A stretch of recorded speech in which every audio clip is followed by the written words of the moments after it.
Bismillahirrahmanirrahim. Alhamdulillahi Rabbil alamin. Vassalatu vassalamu ala rasulihi Muhammadin va ala alihi va sahbihi ajma'in. Amma ba'd.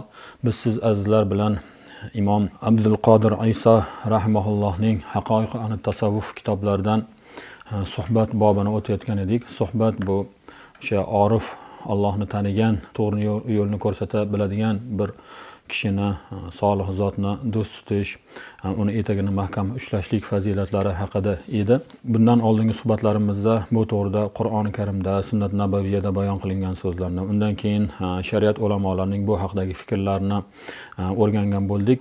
Bundan keyingi suhbatlarimizda inshaalloh bu to'g'rida orif zotlarning, tariqat mashoyixlarining so'zlarini o'rganib chiqamiz. Sufiylarni ulug'lari, Sadat Sufiya, bular xolis Allohga ibodat qilish hayotini lozim tutgan, erta-kech hayotlarini Allohning zikri bilan o'tkazadigan zotlardir. Ular asosiy bu yo'ldagi ishlarni o'zlarini ustozlari yoki murshidlari yoki bizni tilimiz bilan aytganda pirlarini etaklarini mahkam ushlab, ularning aytgan so'zlarini itoat qilishlik ko'rinishida bajarib kelgan zotlar bo'lib, bundan ular juda ham ko'p manfaatlar olganliklari, juda ham ko'p ustozlardan o'sha to'g'ri yo'lda yo'llab qo'ygandagi fazilatlar, mana shunga o'xshash holatlarni qozonganliklarini ko'p rivoyatlar qilinadi. Endi mana shu zotlarni endi so'zlarga to'g'ridan to'g'ri o'tadigan bo'lsak, bulardan avvalgilari Imom Abu Hamid G'azzoliy, bu kishi Hujjatul Islom nomi bilan mashhur bo'lganlar. Bu zot umrlarini ilk davrlarda, ilmiy faoliyatlarning ilk davrlarida tasavvufni inkor qilganlar. Zohiriy ilmlar bilan, o'sha fiqh deymiz, aqida deymiz, kabi ilmlar bilan juda chuqur shug'ullanganlar. Eng asosiy shu Hujjatul Islom unvonlarini olishlariga sabab esa falsafani chuqur o'rganganliklari, o'sha o'zlari yashagan, ilmiy faoliyat qilgan zamonda turli xil tashqi dushmanlar, turli xil oqimlar, turli xil falsafalarga juda ham go'zal ravishda raddiya berganliklari, Qur'on sunnatga asoslangan raddiyalar, kuchli, quvvatli raddiyalar berganliklari uchun Hujjatul Islom nomini olganlar va o'sha xalifani huzuridagi eng katta islomiy madrasa, Nizomiya madrasasining rahbari bo'lganlar. Bu madrasa hozirgi paytda o'sha Azhari darajasidagi katta bir jami' bo'lgan. Ana shu joyda rahbarlik qilib, butun ulamolarni ustida o'sha o'zlarini o'sha rahbarlik faoliyatlarini olib borganlar. Ya'ni zamonasining eng yetuk zohir ulamosi, ya'ni shariat ulamosi hisoblanganlar. Keyinchalik o'sha ba'zi bir ishoratlar, ba'zi bir sabablarga ko'ra tariqatni ham qo'shib olishlik, o'sha shariat bilimlariga qo'shimcha ravishda tariqat ilmlarini ham o'zlariga olganliklari o'zlari tomonlaridan ham, atrof o'sha paytdagi tarixchilar tomonidan ham rivoyat qilingan. Qolal imom Hujjatul Islam Abu Hamid al-G'azzali rahimahullohu ta'ala ad-dukhulu ma'a sufiyya farz ayn iz la yakhlu ahadun min aybin aw marazin illa al-anbiya alayhissalom. Bu zot rahimahulloh, Imom Hujjatul Islom Abu Hamid al-G'azzali rahimahulloh aytadilarki, bu demak hayotlarining ikkinchi qismi bo'lgan, ya'ni tariqatni ham shariatga qo'shib olgan, ikkovsida eng katta imom bo'lgan davrlardagi aytgan so'zlari, sufiylar bilan shu tariqatga kirishlik deydilar, farz ayn deydilar. O'zi aslida bu kishi o'sha zamonasini hamma tomonlama yetuk ulamosi bo'lganlar. Keyingi demak bosqichda aytayaptilarki, sufiylarning yo'liga kirish, ya'ni qalbni poklanishligi, ruhiy tarbiya olishlik, Alloh taoloni ko'rib turgandek maqomga erishishlik har bir kishi uchun farz ayn dedilar. Izla yakhlu ahadun min aybin. Chunki hech bir kishi aybdan xoli emas yoki bir qalb xastaligidan xoli emas. Hasad deymiz, riyo deymiz, ujub deymiz, adovat deymiz, shunga o'xshagan turli xil demak xastaliklardan juda bo'lmaganda bitta ikkitasidan demak xoli emas. O'zini masalan Qur'on sunnat bilan to'g'ri yo'lga solib, iloji boricha mana shunday axloqsizliklardan o'zini tutgan bo'lsa-da, lekin baribir inson botinda kasalliklardan xoli bo'lmaydi. Ana shuning uchun demak har bir kishida xastalik bormi? Demak, mana shu yo'lga o'tishligi kerak. Illa xastalikdan faqatgina anbiyolar alayhissalomlar istisnodirlar. Qolgan barcha inson demak xatodan, gunohdan, turli xil illatlardan, kasalliklardan, ayblardan xoli emas. Shunday bo'lgandan keyin bu narsalardan qutulishlik farz ayn hisoblanadi. Chunki boshqa bir so'zlarda aytadilar, buni Ibn Abidin naql qilganlar o'z kitoblarida, ya'ni inson gunoh kabiraga qasd qilgan holatda o'tib ketishi mumkin. Agar qalbini gunohlardan poklamaydigan bo'lsa, shunday kasalliklardan poklamaydigan bo'lsa, gunoh kabira har bir gunoh, o'sha qalbi kasalliklarning har bir bobi bittadan gunoh kabira hisoblanadi. Ana shunga qasd qilgan holatda o'tib ketyapti. Ya'ni garchi qilmayotgan bo'lsa-da, ammo o'rni kelganda, riyo qilish o'rni kelganda riyo qilib qo'yadi. Hasad qilish o'rni kelganda kimgadir bir Alloh bir ne'matni berib qo'ygan bo'lsa, hasad qilib qo'yadi. Bir mo'min musulmonga jahlini chiqarib qo'ysa, adovat qilib qo'yadi. O'rni kelib qolganda o'sha gunoh sodir qiladi. Lekin hali sodir qilmadim, lekin qasdi bor-da. Qasdi bor deganimiz qalbi tayyor o'sha gunoh qilishlikka. Faqat o'rni kelmayapti. O'sha gunoh sodir qilishlik vaziyati yuzaga kelmayapti, o'shaning uchun qilmayapti. Ammo qasdi bor. Ana shunday qasdi ustida, gunoh kabiraga qasdi ustida o'tib ketadi inson. Shuning uchun albatta, demak, qalblarni muolajasi bilan shug'ullanishligi kerak. Bu farzi ayn deydilar. Va qala rahimahulloh kuntu fi mabda'i amri munkiran li ahvalis solihin. Mana o'zlari naql qilyaptilar bu kitobda ham. Men ishimni boshida, ya'ni ilmiy faoliyatimni boshida solihlarni hollarini inkor etardim. Ya'ni bunaqangi hollar yuzaga kelmaydi, karomatlar yuzaga kelmaydi. Inson bu darajada nima qilishligi, qalbiga e'tibor berishligi shart emas. Asosan shu Alloh va Rasulining aytganini bilib, o'rganib, o'shani mahkam ushlasa bo'ldi deb yurar edim. Hammamiz ham shunaqa deymiz. Alloh va Rasulimiz aytganini mahkam ushlashimiz kerak. Lekin aynan ana shu mahkam ushlashlik masalasida qo'limizdan hech narsa kelmaganligidan keyin oxiri iqror bo'lamiz, solihlarning yo'lini tutishimiz kerak ekan. Solihlar qalbi poklashgan, ruhiy tarbiya ko'rishgan, murshidni qo'llarida tarbiya topishgan degan nimaga oxiri kelib qoladi. Chunki inson bor ekan, musulmon bor ekan, Alloh va Rasulining aytganini qilishlikka intiladi. O'sha yo'lda yurishlikka, mustaqim yo'lda yurishlikka intiladi. Chunki Qur'on ham shuni ta'kidlayveradi, sunnat-i nabaviyya ham shuni ta'kidlayveradi. Lekin harakat bo'ladi, to'xtab qolaveradi. Harakat bo'ladi, natijaga erishmaydi. Oxiri nimaga shunaqa degan savol paydo bo'laveradi. Men shunchalik Alloh va Rasulining aytganini qilgim keladi, lekin bir samaraga erishmayman. Ba'zi payt qilib odamlarning ko'ziga qilamanda, o'zim qolganda qilmay qo'yaman. Yoki zikrlar, ibodatlar, boshqa narsalarni kuchaytiraman deyman, bir kun, ikki kun shunaqa qilamanda, keyin qanaqadir og'ir bo'lib qolaman. Nima qilsam bo'ladi deb yana shu savolga qaytib kelinaveradi. Imom Abu Hamid G'azoliy rahimahulloh ham ilmiy faoliyatlarning boshida solihlarning hayotini inkor qilganlar, chunki hammamizda ham go'zal bir ibora bor. O'zi to'g'ri gap, lekin botil iroda qilgan Alloh va Rasuli menga yetarlik. Lekin Alloh va Rasulini qanday aytganini qilamiz degan masalada biz nimamiz? Hammamiz baribir nuqsonimiz bor. Qo'limizdan kelmaydi. Bir o'sha bu yo'lda sobit qadam bo'lgan ulug' zotlarni yo'llarini tutmasak, o'shalarning qo'llarini tutmasak, etaklarini tutmasak, nima qilamiz? Adashib ketib qolamiz.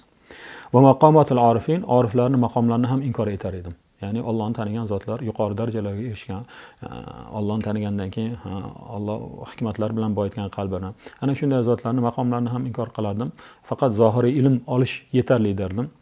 Shu bilan inson yuqori cho'qqilarni egallaydi derdim. Hatto sahibtu shayxi Yusuf an-Nassoj. To bu holat davom etdi. Shayxim Yusuf an-Nassoj bilan hamsuhbat bo'lib, u kishining etaklarini tutgunimcha mana shu holat menda davom etdi. Chunki ilm rosa kuchli bo'lgandan dushmanlarni, xususan bu g'ayridinlarni, faylasuflarni yer tishlatganliklar tufayli qalblarda g'urur ham paydo bo'lganda, buni boshqa bir o'rinlarda aytadilar. Qalbimda g'urur paydo bo'lgan. Mendagi hech qanaqa olim yo'q, fikri o'tkir, ilmi o'tkir olim yo'q. Xohlagan muxolifimni demak mag'lub eta olaman, yer tishlata olaman degan haqiqatda endi bo'lganda, bo'lib turgan narsa bo'lgandan keyin insonda mana shunday g'ururlanish paydo bo'ladi, ujub paydo bo'ladi. Ana shu holatlarni ham bayon qilganlar. Mana shu paytlarda demak Alloh qalblariga shu bir ilhom solib, shu bir shayxni etagini ushlagan, mana shu solihlardan birini etagini tutgan degan bir ilhom bilan mana shu ishga kirishganlar. Falam yazal yusaqqiluni bil mujahadati hatta huzitu bil varidat. Shayxim mana mujohada bilan menga sayqal berishni boshladilar. Mana shunda davom etdilar. Ya'ni turli xil mujohada, kam ovqat yeyishga o'rgatib, kam gapirishga o'rgatib, kam uxlashga o'rgatib, erta-kech ibodat qilishlikka o'rgatib, qalbdagi kasallikni bitta-bitta davolashda o'sha demak mujohada yo'li bilan, nafsga qarshi kurash yo'li bilan meni muolaja qilib, meni sayqallay boshladilar. To'yinki endi menga voridotlar kela boshladi. Voridot degani wird bandadan bo'ladi, voridot Allohdan bo'ladi. Virdga qarab voridotlar bo'ladi. Bu degani voridot Allohdan inadigan yaxshiliklar. Wird bandadan ko'tariladigan, Alloh sari ko'tariladigan, demak zikrlar, vazifalar. Buni ko'p gapirdik, wird nima ekanligini. Bandadan qanchalik demak wird ko'tarilsa, haqiqiy ma'noda ko'tarilsa, xolis Alloh uchun ko'tariladigan bo'lsa, Alloh sari Allohdan voridotlar inadi. Voridotlar o'sha turli xil yaxshiliklar, karomat ko'rinishda, ilm ko'rinishda, mustaqim yo'lda yurishlik ko'rinishda, hikmatlar ko'rinishda. Mana shu ko'rinishda demak nima bo'ladi? Voridotlar keladi. Mana shu darajaga chiqdim, voridotlar kela boshladi menga. Haqiqatda u kishini Ihyo Ulumuddin kitoblarini o'qigan odam aytadi, inson ilmi bilan bu gaplarni gapira olmaydi. Faqat Allohdan bir ikrom, hikmat, shunga o'xshash voridotlar inganki, o'sha gaplar chiqqan. Bunga ishonmagan yoki shubha qilgan insonlar bo'lsa, mana o'zimizda ham hozir o'zbek tilida Ihyo Ulumuddin ancha qismi nashrdan chiqdi. Bir o'qib ko'rishsin shu kitobni. Haqiqatda bu so'zlar oddiy insonni yoki olimni, faylasufni yoki hujjatul islom bo'lsa-da, katta bir allomani, imomni so'zigina emasda. U joyda albatta ilhomlar, Alloh taolo tomonidan ingan hikmatlarni ko'rishimiz mumkin bo'ladi. Hayratda qolasiz. Qalbi shu darajada taftish qilib tashlaydi, u kishi xuddi mohir usta mashinani motorini sochib tashlab yana qayta yig'adi-yu. Bu kishi qalbimizni shunaqa qilib beradi. Qayerda kasal bor, qayerga nima yetmay qolgan, tok yetmay qolyapti, moy yetmasdan ishqalanib nima yomon bo'lib qolgan, u narsani to'g'irlash kerak. Hammasini masalan usta aytganidek qalbimizda qanaqangi muammolar bo'layotganligini bitta oldin tashxis qo'yadilar. Ana unga tashxis qo'yilgandan keyin kasalliklar ma'lum bo'lgandan keyin bitta unga muolajalarni taqdim qiladilar. Bunaqangi ilmni, bunaqangi so'zlarni gapirishlik uchun ilm o'zi kifoya emasda insonda. Tajribani o'zi yetarli emas. Balki shu hozir o'zlari aytganlaridek huzitu bil varidat, varidatlar bilan nasibalandim deyaptilar. Alloh taolodan mana shunday bir in'omlar kelganligi tufayli kitoblari hozirgacha sevib o'qiladi, hayrat bilan o'qiladi. Fara'aytulloha ta'ala fil manam. Shu kunlarda keyin mana shu varidatlar menga inayotgan kunlarda tushimda Alloh taoloni ko'rdim. Ahli sunna val jamoaning aqidasiga ko'ra Alloh taoloni biz bu dunyoda ko'zimiz bilan ko'rmaymiz, lekin tushda ko'rishimiz mumkin. Tushimiz bizni juda ko'p imkonsiz narsalarga masalan ko'rishlikka imkon beradi. Masalan, birdaniga boshqa joyda bo'lib qolamiz, to'g'rimi? Umuman hayolimizda, tasavvurimizda bo'lmagan joylarda yuramiz. Xuddi shunga o'xshash Alloh taoloni ko'rishlik mumkin deyshadi, joiz deyshadi. Demak, bu kishi ham aytayapti, men tushimda ko'rdim Allohni. Faqala li ya Abu Hamid da' shawaghilak. Shunda Alloh subhanahu va taolo tushimda xitob qildiki, ey Abu Hamid, butun mashg'ulotingni tark et, tashla, to'xtat. Hozirgacha qilib yurgan mana ilm bilan shug'ullanyapsan, tadris bilan shug'ullanyapsan, mujodala bilan, muxoliflar bilan mujodala qilib haqqa qaror toptirish bilan shug'ullanyapsan. Hammasini to'xtatgin. Washab aqwaman ja'altuhum fi arzi mahalla nazari. Endi shunday bir qavm bilan do'st tutinginki, ularni men yer yuzida nazarimni o'rni qildim. Ya'ni nazarim ularga tushadi. Rahmat nazarim ularga tushadi. Rahmatim bilan ularni chulqaganman. Ana shunday bir toifani yo'lini mahkam tutgin dedi Alloh taolo dedilar.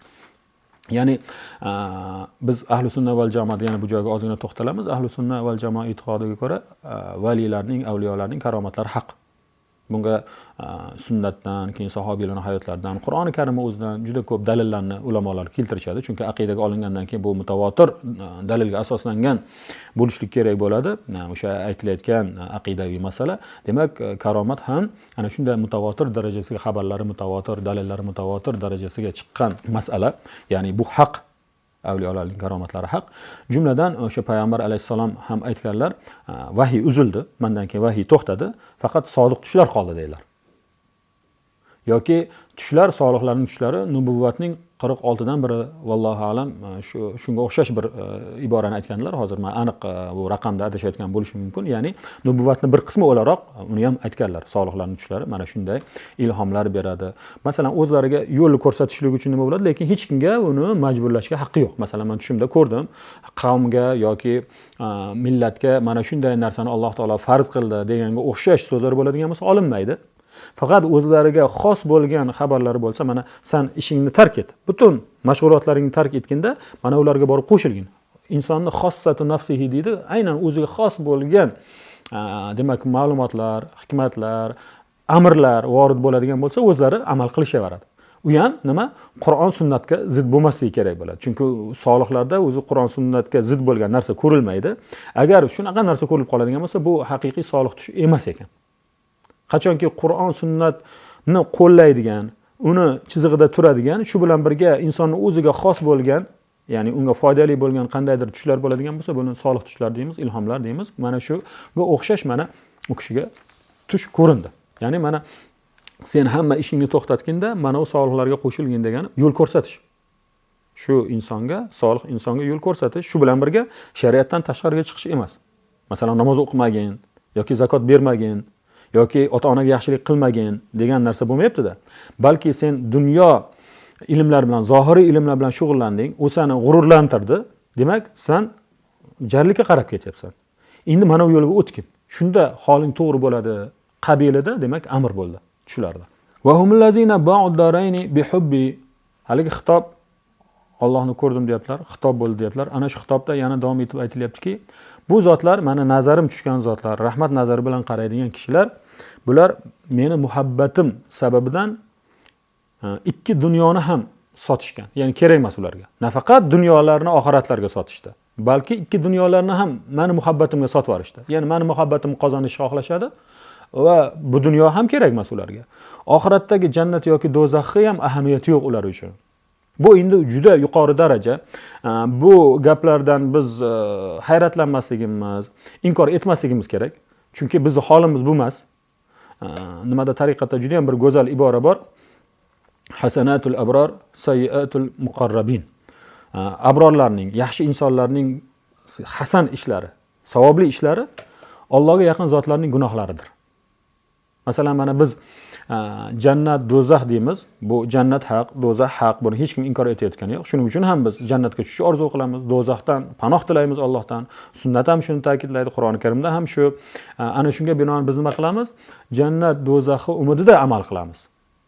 Amal qiladigan bo'lsak. Lekin ularni amallarini turtki beradigan, undaydigani, motivatsiya beradigan bizda masalan jannat, do'zax bo'lsa, ularda nima?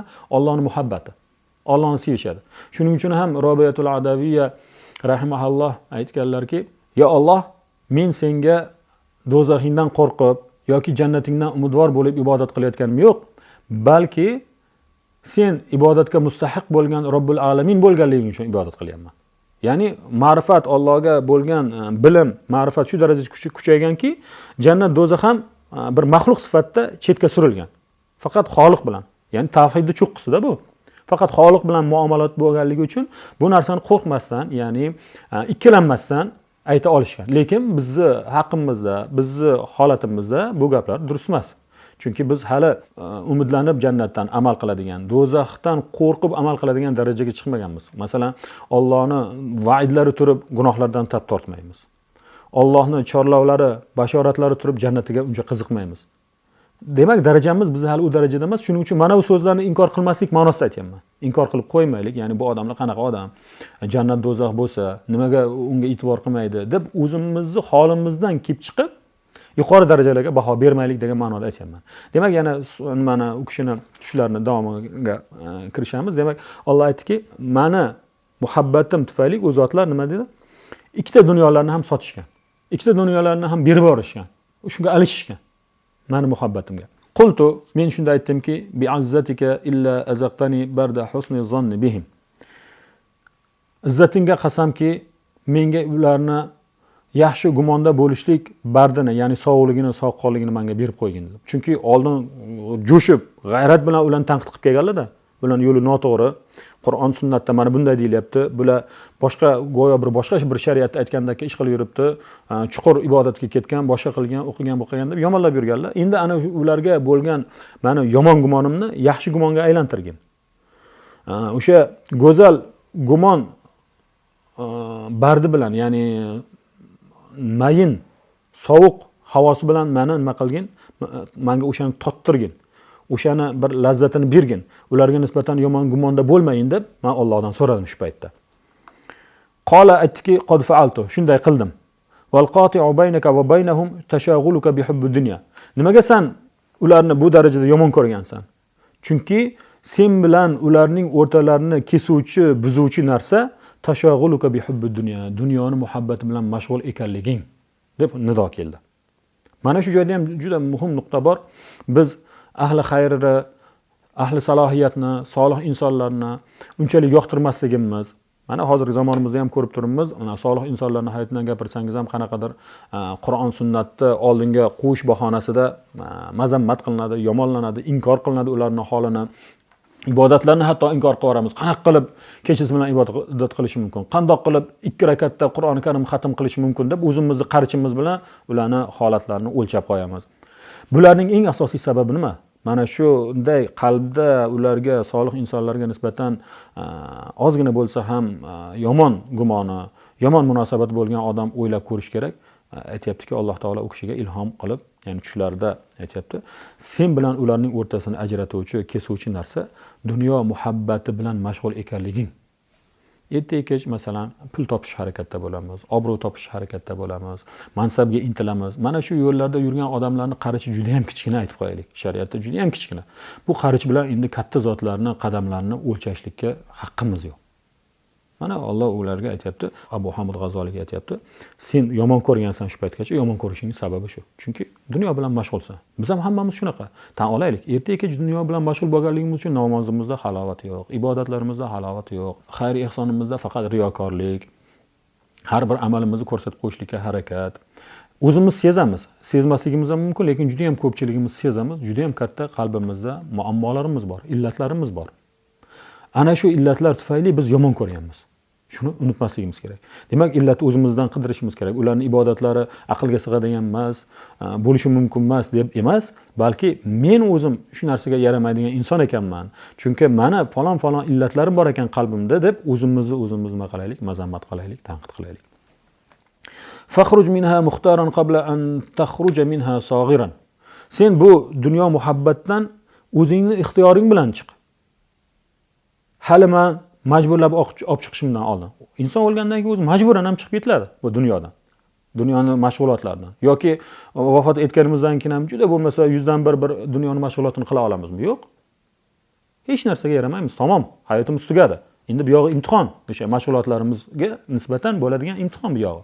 Aytayaptiki, shuning uchun men o'zim majburlab o'sha mashg'ulotlardan seni chiqarmasimdan oldin o'zing ixtiyoring bilan chiqqin. Mana bu endi sinovdan yaxshi o'tish bo'ladi. Faqat afazdu alayka anvaran min jivari qudsi.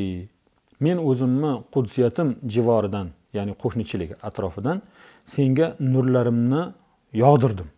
Mana shu bugundan boshlab ana shu nurlar sening ustingdan yog'di degan nido keldi, ovoz keldi. Fastayqaztu farahan masruran. Men farahga to'lib, masrur holatda uyqudan uyg'ondim. Juda ham xursand holatda uyqudan uyg'ondim. Chunki juda ham go'zal tushdi. Alloh taolo ko'rildi va Alloh taolo demak nidolar qilib ayrim amrlarni qildi. Bu solih kishilar uchun haqiqatda endi xursandchilik qiladigan, masrur bo'ladigan bir holat. Vaji'tu ila shayxi Yusuf an-Nassaj.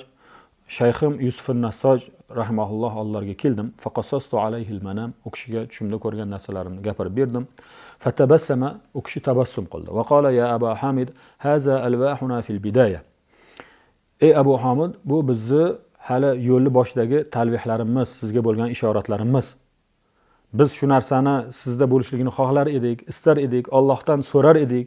Shu bandang do'stlaringga urush ochib qo'ygan, do'stlaringni yoqtirmaydi, do'stlaringni mazammat qiladi ilmi tufayli, ilmiga mag'rur bo'lib turib, shuni to'g'ri yo'lga solgin degan bizni duolarimiz bo'lardi. Ana shularning talvihasi bu, ya'ni ishoratlari. Bu hali yo'lni boshidagi holat. Bal in sahibtani satakhalu basiratuka bi ismadi ta'yid. Agar bizga sohib bo'lib, biz bilan doim yo'lda bardavom bo'ladigan bo'lsangiz, inshaalloh sizning basirangiz, basira bu qalbi ko'zi. Basar ko'zimizni ko'radigan ko'zimiz. Basirat qalbimiz, qalb ko'radi. Shuni unutmaylik. Qalb ko'radi agar ochilsa, Alloh nuri bilan munavvar bo'ladigan bo'lsa, qalb ko'radi. Ko'rganda ham faqat o'sha ilohiy tajalliyotlarni, ilhomotlarni, hikmatlarni ko'radi. O'shani aytibdilar. Agar biz bilan hamsuhbat bo'lishda davom etadigan bo'lsangiz, basirat ko'zingiz surmalanadi.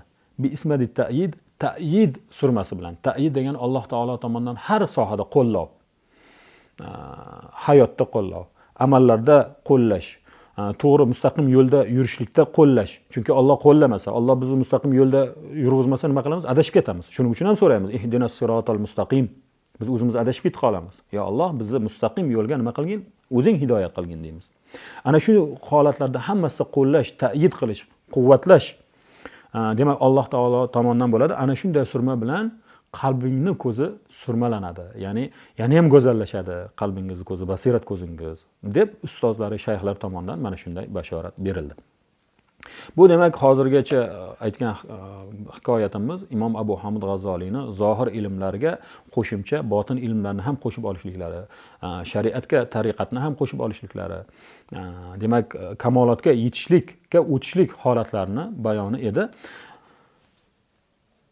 Yana boshqa bir o'rinda aytadilar Imom Abu Hamid G'azali: "Mimma yajibu fi haqqi saliki tariqil haqqi ay yakuna lahu murshidun va murabbin liyadullahu ala tariq." Haq yo'lida yuradigan haq solikni huquqlardan, majburiyatlardan, unga vojib bo'ladigan ishlardan biri unga yo'lni, Alloh sari yo'lni ko'rsatadigan bir murshid, murabbiy, tarbiya qilguvchi inson bo'lishligi vojib deyaptilar. Bu zohir ilmi bilan botin ilmini, shariat bilan tariqatni jamlagan hujjatul islom bo'lgan Imom Abu Hamid G'azolining so'zlari. Ya'ni Allohni sari yo'llaydigan, Alloh sari olib boradigan, demak, murshid, murabbiy albatta lozim. Va yarfa anhu axloqa mazmuma. Uning vazifasi, o'sha murabbiyning, murshid degan to'g'ri yo'l ko'rsatuvchi degan, murshidning vazifasi o'sha solikdagi mazmun bo'lgan axloqni, yomon xulqlarini ko'tarish, undan olib tashlash. Inson o'zi harakat qilgani bilan yo'qota olmaydi. Yolg'onchiligini yo'qota olmaydi, iymoni zaifligini yo'qota olmaydi, g'ururini yo'qota olmaydi, hasadini yo'qota olmaydi, adovatini yo'qota olmaydi. Balki mohir tabib bo'lgan murabbiyning qo'lida ana shu narsalar nima qiladi? Ko'tariladi. Va yaza'u makanaha al-akhlaq al-mahmuda. Uning o'rniga, o'sha mazmum axloqning o'rniga mahmud axloqni, ya'ni maqtalgan, shariatda targ'ib etilgan axloqni uning o'rniga qo'yadi. Bunisini ko'taradi, o'rniga bunisini qo'yib qo'yadi. Va ma'na tarbiya ay yakuna al-murabbi kaz-zari allazi yurabbi az-zar'a. Endi ana shu murabbiy kerak deyaptilar. Nima uchun kerakligini zarbul masal bilan endi tushuntiryaptilarki, tarbiyaning ma'nosi o'sha murabbiy tomonidan, murshid tomonidan solikni tarbiya qilishning ma'nosi xuddi ekin ekadigan dehqonga o'xshash. Shundanki u o'sha ekkan ekinini, hosilini, dehqonchilik ishlarini nima qiladi? O'zi tarbiyalaydi. Qanday? Fa kullama ra'a hajaran aw nabatan muzirran biz-zar'i qala'ahu wa tarahahu kharijan. Agar o'sha dehqon, ekin ekkan kishi ekin ekkan joyda bir tosh ko'radigan bo'lsa yoki zararli bir o'simlik ko'rgan bo'ladigan bo'lsa, uni nima qiladi? O'sha ekiniga zararli bo'lgan yulib tashlaydi, to'g'rimi? Masalan, dehqonchilikning asosiy ishlardan bittasi, mana dehqonlarimiz ham aytishadi, o'toq qilinadi, shu haligi zararli ekinlarni olib tashlanadi, toshlarni olinadi. Bu ham dehqonchilikning asosiy bir vazifalaridan, ishlardan hisoblanadi. Va tarahahu khorijan, ekin maydonidan tashqariga otib yuboriladi yoki axlatga tashlanadi. Va yasqi zar'a miraran. Ekinni bir necha marotaba sug'oradi. Ila ayyan va yatarabba. U unib o'sguncha, demak, qayta nima qiladi? Sug'oradi. Liyakuna ahsana min g'ayrihi. Boshqa ekinlardan buniki yaxshi bo'lishligi, bo'liq bo'lishligi, serhosil bo'lishligi uchun mana shunday ishlarni amalga oshiradi. Demak, dehqon holi tushunarli-a? Va iza alimta anna zar'a muhtajun lil murabbi. Mana ko'ryapmizki, ekin tarbiyalovchi bir murabbiyga muhtoj ekan. Ehtiyoj bor ekan. Agar siz urug'i ekib qo'yib kuzda kelsangiz nima bo'ladi? Hech narsa yo'q. Agar bo'lsa ham juda ham zaif narsa bo'ladi, hech qanaqa hosil ola olmaysiz. Buni dehqonlar bilan suhbatlashsangiz, u aniq isbotlab berishadi. Alimta annahu la budda lis-saliki min murshidin albatta. Shunday bo'lgandan keyin endi Alloh sari ketayotgan bir solikka albatta murshid nima kerak bo'ladi. Li'annalloh ta'ala arsala rusula alayhimus salatu vassalam lil xalqi liyakunu dalilan lahum. Chunki Alloh subhanahu va taolo butun xalqiga payg'ambarlar alayhimus salomlarni yubordi, ularga dalil bo'lishligi uchun, yo'l ko'rsatuvchi bo'lishlari uchun payg'ambarlarni yubordi. Va yushiduhum ila at-tariqil mustaqim. To'g'ri, mustaqim yo'lga ularni irshod etishlari uchun nima qildi? Payg'ambarlarni yubordi. Va qabla intiqalil Mustafa alayhi salatu vassalam ila daril akhirah qad ja'ala al-khulafa ar-rashidina nuwaban anhu liyadullu al-khalqa ila tariqillah. Payg'ambar sallallohu alayhi va sallam oxirat dunyosiga, oxirat doriga intiqol etish, ko'chishlardan oldin xulafoi roshidinni u zotdan noib qildi. Tarbiyalab bordilarda, o'zlariga noib qildilar. Mana umrlarining oxirida eng katta payg'ambarlik vazifalardan eng kattasi namozga o'tib berish edi. Kasal bo'lganlarni kim o'tkazdilar? Hazrati Abu Bakr o'tkazdilar. Demak, meni o'rnimni shu egallay oladi bu masalada. Eng katta vazifam namozga o'tib berish. Keyingi vazifalar xalqqa dinni yetkazishlik, tarbiyalashlik, tazkiya qilishlik, shunga o'xshash hikmatni o'rgatish, ilmni o'rgatish bo'lgandan keyin qolgan vazifalarga ham ishora. O'sha kishilar, o'sha zotlar demak noib ekanliklariga. Xalqqa to'g'ri yo'lni ko'rsatishlikda ular payg'ambar alayhisolamga nima bo'lishdi? Noib bo'lishdi. Va hakaza ila yawmil qiyama, qiyomatgacha endi mana shunday davom etadi. Ya'ni payg'ambarlarning vazifasi Alloh sari xalqni dalolat qilib, yo'lni ko'rsatib eltish edi. Endi ular o'tishgandan keyin kimdir nima qilish kerak? Bu vazifani bajarish kerak.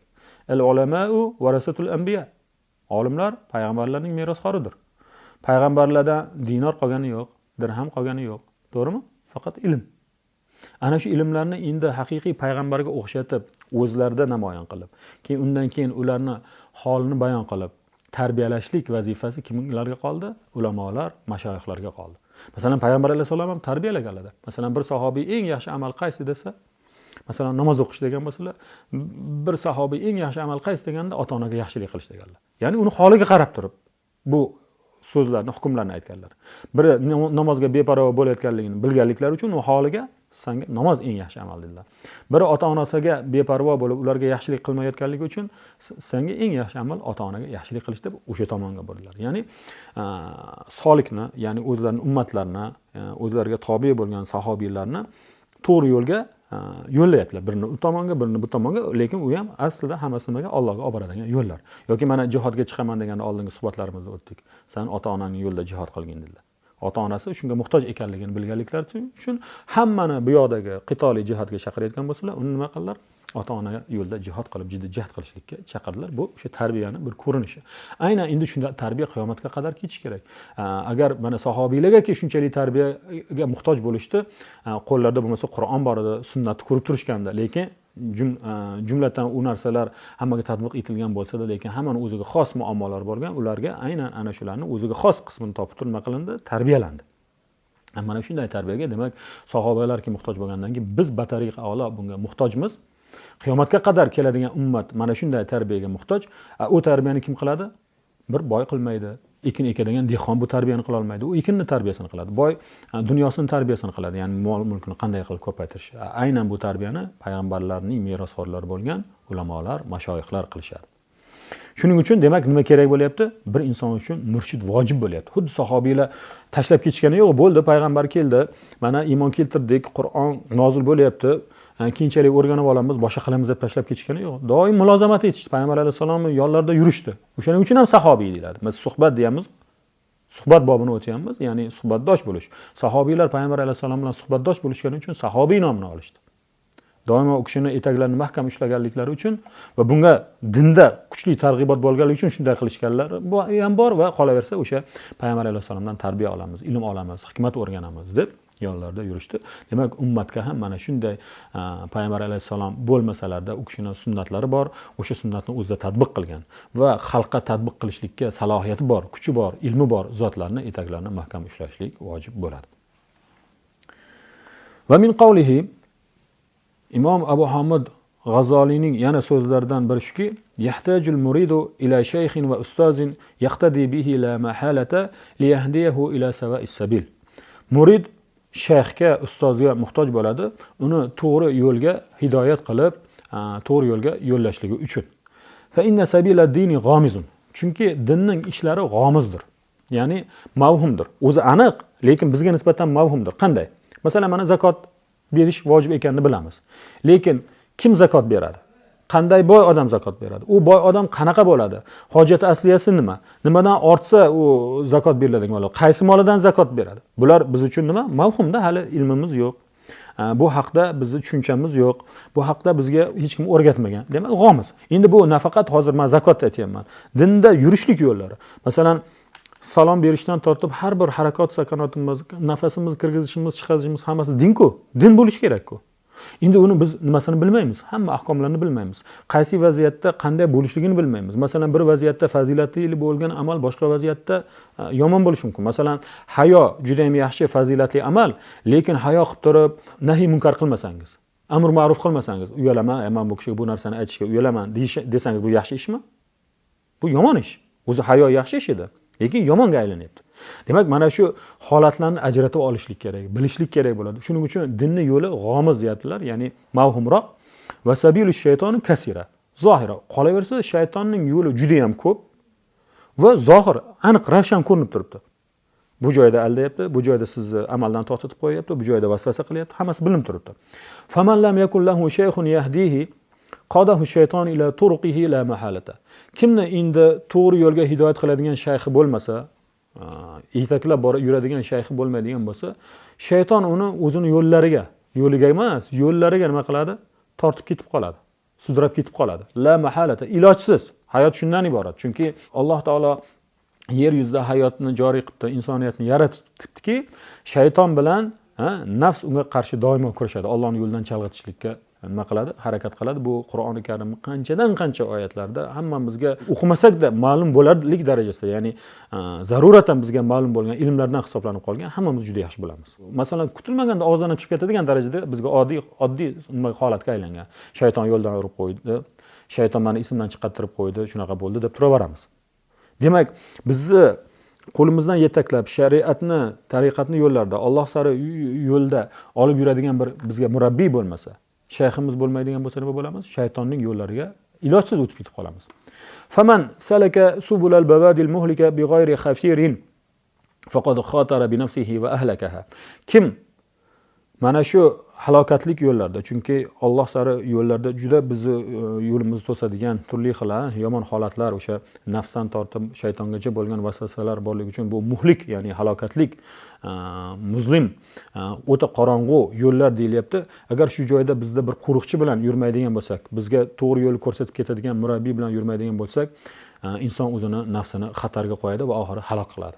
Bu aniq narsa. Buni har birimiz mulohaza qilsak, bunga iqror bo'lamiz. Ya'ni bir ustozimiz, hatto Qur'on sunnat men boshqa narsadan tan olmaymiz degan odamlarda ham o'sha Qur'on sunnatni o'rgatadigan ustozlar bo'lmasa, o'sha joydagi ma'nolarni unga tushuntirib bermasa, holiga muvofiqani tanlab bermaydigan bo'lsa nima bo'ladi? U odam ham halokatga ketaveradi. Endi men Alloh taolani haqiqiy ma'noda taniyman, uni tavhidiga erishaman, uni ko'rib turgandek ibodat maqomiga erishaman degan odam uchun endi yana ham shunaqangi murshidga ehtiyoj kuchli bo'ladi. To'g'ri yo'lga yo'llaydigan murabbiyga, uni tarbiyalaydigan murabbiyga ehtiyoji juda ham katta bo'ladi. Va yakunul mustaqillu bi nafsihi ka shajaratillati tambutu bi nafsiha. Endi yo'q, men o'zim Qur'on sunnatdan olib mana shunday yashayveraman, menga hech kim kerak emas, men o'zim hammasini yaxshi tushunaman deydigan bo'lsa, bu odam go'yo bir o'zi mustaqil o'sayotgan daraxt bo'ladi, ana shunga o'xshaydi. Masalan, u urug' tushib qolgan bo'ladi, bir joydan chiqqan bo'ladi, bir uni tarbiyalaydigan bog'bon yo'q.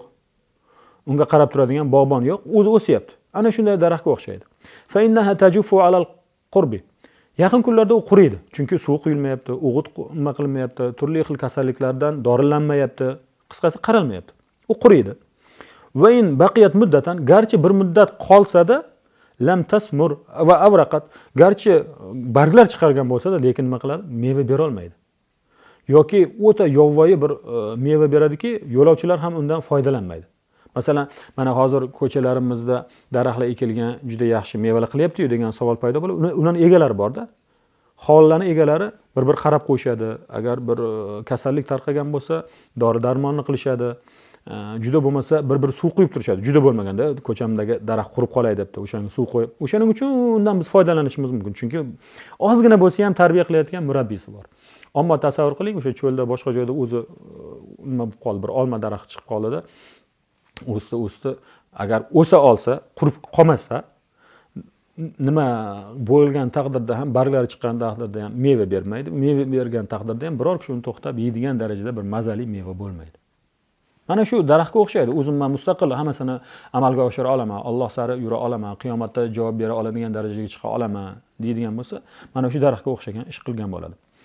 Fa mu'tasamul murid shaykhuhu. Muridning mu'tasama, ya'ni i'tisom qilib mahkam ushlaydigani bu uning shayxi bo'ladi. Faliyatamassak bihi, shunday bo'lgach, endi uni mahkam ushlasin, boshqa tomonlarda yurmasin dedilar. Va yaqulul G'azzali, yana Imom G'azzali aytadilarki, biz hozir bu jumlalarni turli kitoblardan, turli xil demak betlardan, xususan Ihyo Ulumuddindan olyapmiz. Ihyo Ulumuddin degan mashhur kitoblardan olyapmiz. Demak, ana shunday bir olinayotgan joylardan birida yana aytiblarki, Innalloha azza va jalla iza arada bi'abdin khayran bassarahu bi'ayubi nafsihi. Bu hadis shariflarda ham keladi. Albatta Alloh azza va jalla bir bandaga yaxshilikni iroda qilsa, shu bandam yaxshi bo'lsin deb xohish qiladigan bo'lsa, unga o'zidagi ayblarni ko'rsatib qo'yadi. Mana shu Allohning bandaga yaxshilik iroda qilgani bo'ladi.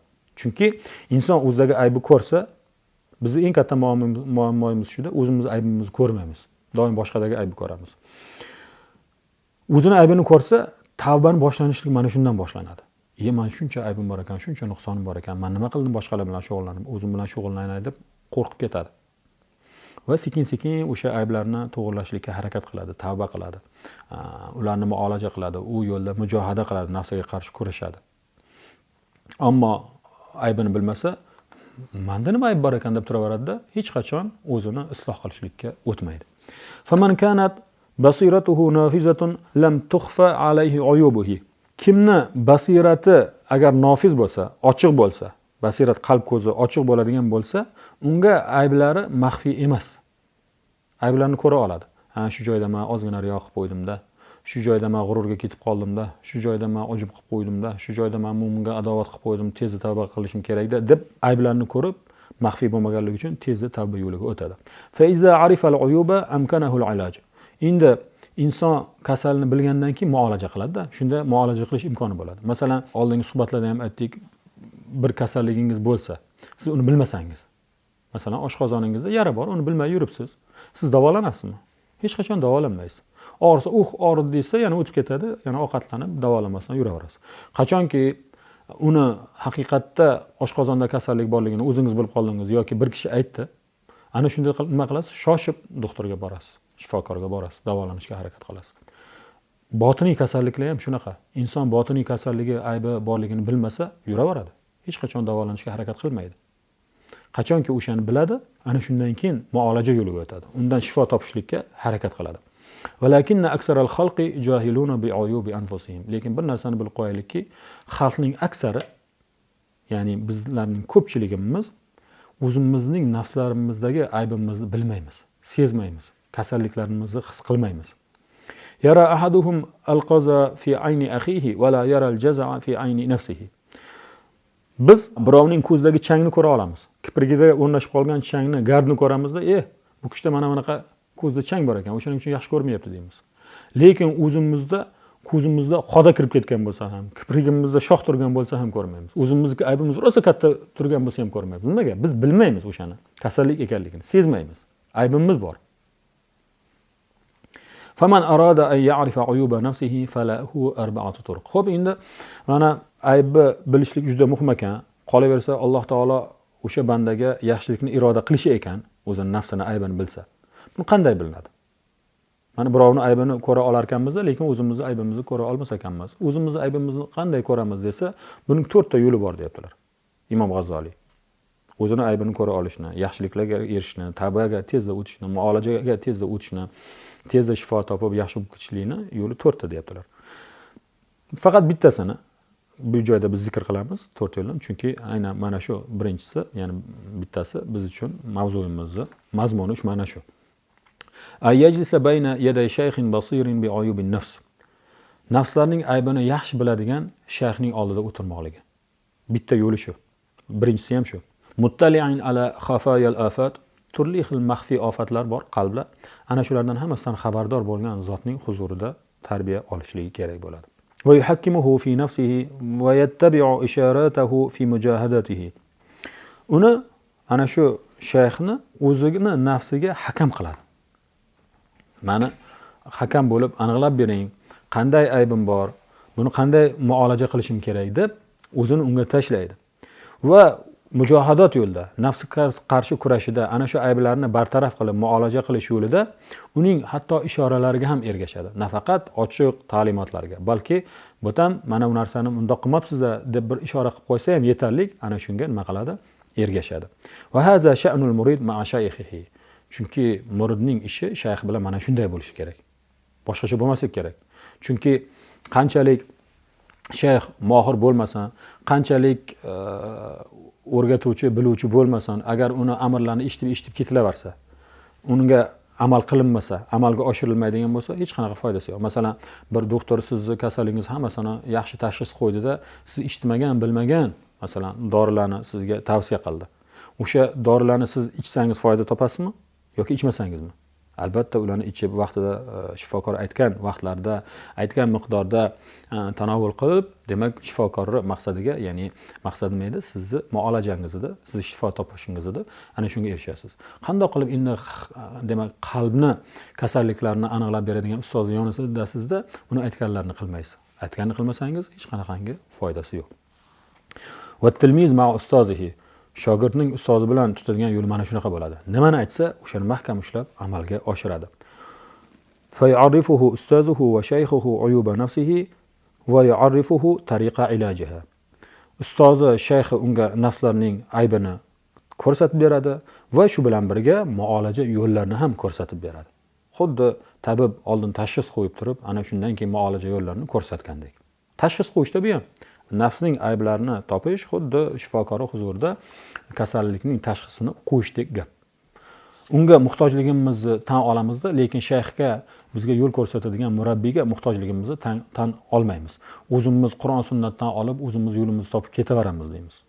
Xuddi men o'zim aptekaga kirib xohlagan dorimni ichib tuzalib ketaveraman deganga o'xshash. Unaqa demaymiz-ku. Vaholanki bu shunchaki zohiriy, faqat dunyoda zarar bo'ladigan kasallik. Ammo qalbi kasalliklari bu dunyoda ham sizni juda ham yomon, xunuk holatda yashashingizga, qiyomatda esa juda ham yomon, xunuk holatda bo'lishligingizga sabab bo'ladigan dardlar bo'lgandan keyin, demak, bunga e'tiborni juda qattiq qilish kerak bo'ladi. Shu joyda Imom G'azzoliyning fikrlari tugaydi. Ibn Atolloh Sakandariy rahimahullohning shu suhbatdosh bo'lish, shayxni etagini mahkam ushlashlik haqidagi fikrlarga to'xtalamiz. Yaqulu Ibn Atolloh Sakandariy roziyallohu anhu bu zot aytadilarki: "Va yanbaghi liman azima alal istirshad va suluka tariqir rashad أن يبحث عن شيخ من أهل التحقيق سالك للطريق تارك لهواه راسخ القدم في خدمة مولاه فإذا وجده فليمتثل ما أمر ولينتهي عما نهى عنه وزجر." Ibn Atolloh Sakandariy aytibdilar, Miftahul Faloh, ya'ni najot kaliti kitoblarda aytibdilarki, kishi agar istirshodga qasd qilgan bo'lsa, ya'ni men to'g'ri yo'lda yuraman, bu yo'lda menga shunaqa odam kerak, to'g'ri yo'l ko'rsatib beradigan odam kerak deb qasd qilgan bo'lsa, to'g'ri yo'lni da yurmoqlikni maqsad qilgan bo'lsa, bu odam uchun lozimdir ahli tahqiqdan bir shayxni qidirib topishligi. Ahli tahqiq degani bu yo'lda sulukda haqiqatga erishgan, Alloh taoloni ko'rib turgandek maqomlarga erishgan va ana shu maqomga erishish yo'lidagi xatarlardan ogoh bo'lgan va ana shu xatarlarni bartaraf eta oladigan, kasalliklarni muolaja eta oladigan bir shayxni topishligi va u haqida izlanishligi kerak bo'ladi. Bu shayxni yana xususiyatlaridan biri o'sha tariqatda yura oladigan, havosini tark etgan, havoi nafsini tark etgan, faqatgina o'sha Qur'on sunnatni ushlab boshqa hamma narsalarni tark etgan, Mavlosini xizmatida qadami mustahkam bo'lgan, ya'ni yo'lda bemalol tura oladigan, bugun yo'lni tutib ertaga yo'ldan chiqadigan emas, balki davom etadigan bir shayxni izlash kerak bo'ladi. Agar uni topsa, shunday shayxni topsa, uning amrini mahkam ushlasin, u nahiy qilgan, qaytargan narsalardan nahiylansin, qaytsin deb so'zni boshida mana shunga targ'ib qildilar, izlashlik kerakligiga targ'ib qildilar. So'zlarni davomida aytadilarki: "Laysa shayxuka man sami'ta minhu va innama shayxuka man akhazta anhu." Mana shu jumlalar juda ham muhim, hammamiz uchun juda ham muhim, chunki bizga shayx kerak ekan deymiz. Qanday shayx bo'lishligini juda go'zal bayon qilganlar. Shayxing bu undan eshitgan kishing emas. Masalan, mana Alloh sari yurish kerak, uni yo'lda xatarlar bor, kasalliklarni mana bunday davolanadi qalbi deb gapirganda siz undan eshitganingiz. Bu odam siz shayxingiz emas. Shayxingiz sizni akhazta anhu va innama shayxuka man akhazta anhu. Siz undan olgan kishi siz shayxingiz. Masalan, odam eshitib ketaveradi, amal qilmasdan. Undan bir narsa olib, shu rashod yo'lida, to'g'ri yo'lda siz undan qandaydir manfaat olayotgan bo'lsangiz, mana shu odam siz shayxingiz. Uni ma'ruzalarini eshitib, zo'r ekan, juda bir lazzatlandik, maza qildik degan odamingiz emas, balki undan bir narsa oldingiz bu yo'lda. Mana shu odam shayxingiz.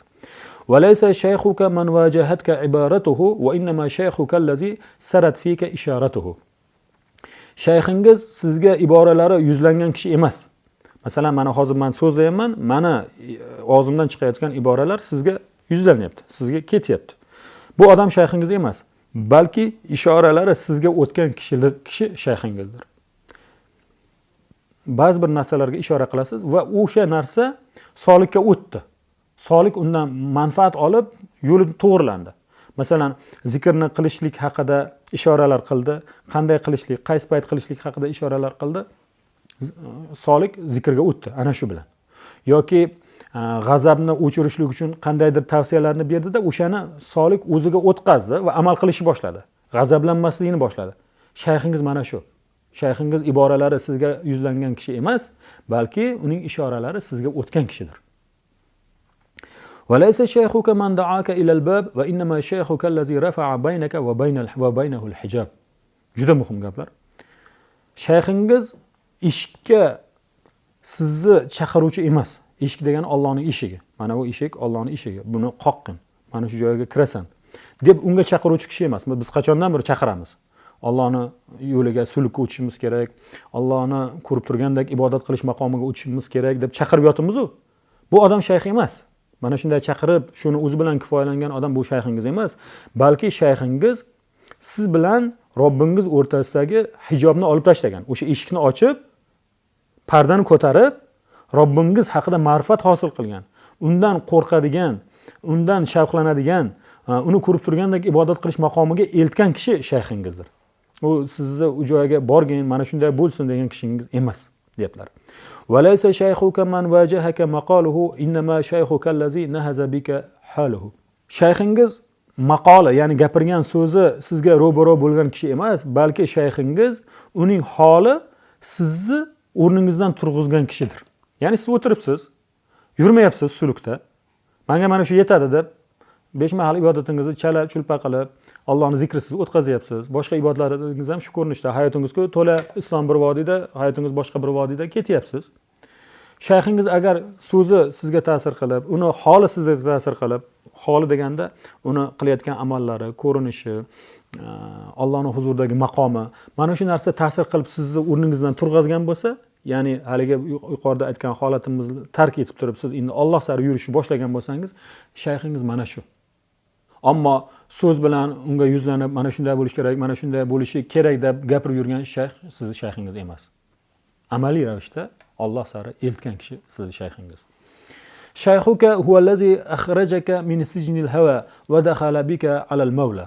Shayxingizdir sizni havoyi nafs zindonidan olib chiqib Mavloyingiz huzuriga olib kirib qo'ygan kishi shayxingiz. Chunki hozir hammamiz zindondamiz. Havoyi nafsimiz bizni qamab qo'ygan. Havoyi nafsimizni aytgandan boshqa hech narsa qilmaymiz. Nafsimiz bir yaxshi ovqatni xohlaydi, o'sha ovqatni yeymiz. Nafsimiz yaxshi go'zal bir kiyimni xohlaydi, o'sha kiyimni kiyamiz. Nafsimiz go'zal bir ulovni, qimmatbaho bir ulovni xohlaydi, o'shani minamiz. Mundorog'ini xohlamaydi, o'shaning uchun haydagimiz kelmaydi. Yoki yaxshi bir joyda yashashni nafsimiz tinimsiz bizdan talab qilaveradi, o'shani qo'yda yuramiz. Va bu holatlar bizni shunaqangi qiyin ahvolga olib kelib qo'yadi. Qarzdorlik, odamlarga yomon munosabatlar, qo'pollik, yuzlab adovat, kasalliklarga olib keladi-da, o'shaning ichidan chiqa olmay qolib ketamiz. Go'yo zindonda yashayotgan kishiga o'xshab qolamiz. Ruhimiz zindonda qolib ketadi, doim siqilgan, yuksakliklarga intiladi, chiqa olmaydi. Masalan, zindonda, qamoqda o'tirgan odam ham erkinlikda yurish xohlaydi, chiqa olmaydi-ku. Ruhimiz ana shu holatga tushib qolgan. Buni tan olaylik, hammamizda shu holat. Demak, shayximiz qanaqa odam bo'lar ekan? Havoyi nafsimiz zindonidan bizni olib chiqib, Mavloyimiz huzuriga olib kirib qo'ygan kishi shayximiz bo'ladi. Mana shunday shayx izlashimiz kerak. Shaykhuka huvallazi ma zala yajlu mir'ata qalbik hatta tajallat fiha anvar rabbik. Shayxingiz shunday kishiki, sizni qalbingiz oynasini tozalayveradi, hatto unda Robbimizni, ya'ni Robbimizni nuri tajalli etadi, jilvalanadi. Masalan, hozir bizni qalbimizni oynasi mog'or bosib, qotib, to'silib qolganki, hech qanaqangi nur ko'rinmaydi unda. Qachonki shayximiz tomonidan turli xil o'sha mujohada yo'llari o'rgatilib, muolaja yo'llari o'rgatilib, tinimsiz ravishda tozalanaveradi, ana shundan keyin ilohiy nurlar tajalli etadi, jilvalanadi. Masalan, toza turgan nimani quyoshga olib chiqing, oynani quyoshga olib chiqing, quyosh nuri aks etib, odam ko'zini oladigan nur taratadi u ham, xuddi quyoshga o'xshab. Lekin mog'or bosib ketgan, usti butunlay zang bosib ketgan oynani olib chiqing, hech narsa ko'rinmaydi. Na quyosh aks etadi, na boshqa narsa aks etadi, hech narsa ko'rinmaydi. Demak, shayx mana shunday insondir. Qalbimizni oynasini shu darajada bizni tozalab poklaydiki, Robbimizdan kelayotgan nurlar jilvalanadi, aks etadi, ko'rinadi. Anhazaka ilallohi fanahazta ilayhi. Alloh sari sizni yo'llaydi, turg'izadi va siz turib yurasiz. Shayxingiz mana shu. U gap bilan eshitib, zo'r bo'ldi deb keyin chiroyli ovqat yeb uxlatib qo'yadigan mavizalar emas. Aynan mana shunday maviza egalari shayxingiz bo'ladi. Ya'ni sizni turg'izib, Robbingiz sari yo'llab qo'yadi. Va sora bika hatta vasalta ilayhi. Siz bilan birga sayr qiladi, Robbingiz tomon yetkazadi oxiri. Visol deb qo'yamiz-ku, visoliga yetishdim deydi. Alloh sari sizni yetaklab borib, ma'nan unga yetkazadi. Ya'ni uni ko'rib turgandek maqomga erishasiz. Tom tavakkulga ega bo'lasiz. Tom ixlosga ega bo'lasiz. Faqat uning uchun amal qilasiz. Tavhid darajalariga olib chiqadi. Va ma zala muhaziyan laka hatta alqaka bayna yadayhi. Shayxingiz sizni yoningizda tengma-teng ketib borib, Allohning oldiga sizni tashlaydi. Mana olib keldim deb. Fazajja bika fi nuril hazra. Huzuri ilohiyni nurida siz o'sha joyga uloqtirilasiz. Ya'ni huzuri ilohiyni nuriga sizni uloqtiradi. Nurga otadi sizni. Allohning nuriga otadi. Ha anta va robbuka. Mana Robbing, kelding. Bor deydi. Shayxingiz mana shunday inson. Shuning uchun qanday odam shayx bo'ladi, qanday odam murshid bo'ladi, qanday odam murabbiy bo'ladi, nima qilsam bo'ladi degan savolga aynan mana shu Ibn Atolloh Sakandariyning jumlalaridan javob topishimiz mumkin. Shayx mana shunday bo'ladi. Mana shunday odamni shayx tutiladi. Va qala ayzan la tashab man la yunhizuka haluhu va la yadulluka ala Allohi maqaluhu. Kama Ato yana bir hikmatida mana shunday deylarki, Ibn Atolloh Sakandariy seni holi uyg'ota olmagan, turg'iza olmagan, yotib qolgan joyingdan turg'iza olmagan kishi bilan do'st bo'lma. Uni sohib tutma. Va la yadulluka alallohi maqaluhu so'zlari Alloh taologa dalolat qilmaydi degan. Faqat hingir, o'yin kulgu, hazil huzul yoki jiddiy gap bo'lsa-da foydasiz gaplarni gapirib yurgan, Allohga dalolat so'zlari Allohga dalolat qilmaydigan kishini sen do'st tutmagin, sohib tutmagin, uni shayx tutmagin, etagidan ushlamagin dedilar. Bu hikmatni sharhi juda ham katta, soatlab gapirishimiz mumkin, lekin mavzuyimizga taalluqli qismini to'ldira olganlik uchun mana shu joyda kifoyalanamiz. Alloh subhanahu va taolo hammalarimizga bu Ibn Atolloh Sakandariy rahimahulloh aytganlaridek shayxlarni topishlikni, ularni murabbiylarni topishlikni, etaklarini mahkam ushlashlikni va ular bilan Alloh sari birga yurib, Alloh taoloni ko'rib turgandek ibodat qilishlik maqomlariga chiqmoqlikni muvaffaq aylasin. Assalomu alaykum va rahmatullohi va barakatuh.